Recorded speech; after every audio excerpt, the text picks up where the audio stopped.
আসসালামু আলাইকুম এভরিওয়ান, কেমন আছেন সবাই? আলহামদুলিল্লাহ, আমি ভালো আছি।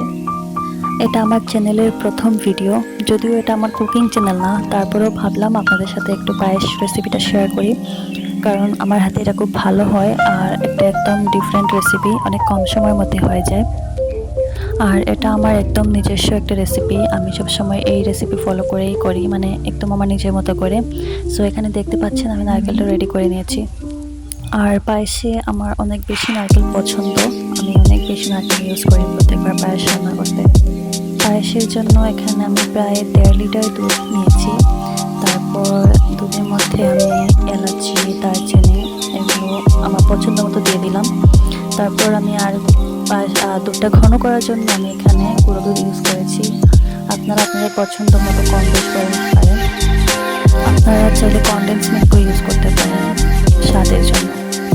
সাধারণত গুঁড়া দুধের পাশাপাশি কনডেন্স মিল্ক ইউজ করি, এতে স্বাদটা আরও বেটার হয়। সো আপনারা চেষ্টা করবেন কনডেন্স মিল্কটাও ইউজ করতে। গুঁড়া দুধটা দিয়ে ভালো করে মিশিয়ে নিচ্ছি এখন। তারপর আপনারা স্বাদ মতো লবণ দিয়ে দেবেন, যারা লবণ পছন্দ করেন না তারা স্কিপ করতে পারেন। আমি হাফ চামচের মতো লবণ দিয়েছিলাম। আর এখানে আমি ওই দিন রাতে আর কি রান্না করা হয়েছিল সেসব দেখাচ্ছিলাম। রান্নাগুলো আমার মা বাবা মিলে করেছিলেন, আসলে মনে নেই কে কোনটা করেছেন তাই বলতে পারছি না। এটা মনে হয় গরু মাংস ছিল। আর এখানে বিরিয়ানি হচ্ছিল। তারপর আমার দুধটা ফুটে গিয়েছিল বেশ অনেকক্ষণ ফুটানোর পর আমি চুলা আঁচটা কমিয়ে দিয়ে নেড়ে দিচ্ছি।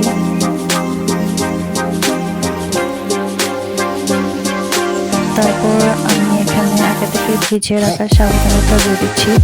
এটা আমি প্রায় 2 ঘন্টা আগে ধুয়ে তারপর ছাঁকনিতে রেখে দিয়েছিলাম। 2 ঘন্টা পর ইউজ করছি, আপনারা চেষ্টা করবেন এরকম করার।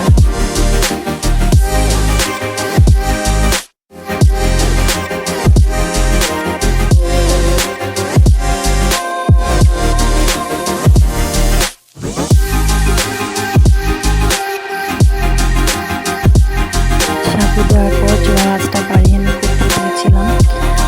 প্রায় 10 মিনিট ফুটানোর পর আমি এখানে নারকেলটা ইউজ করছি।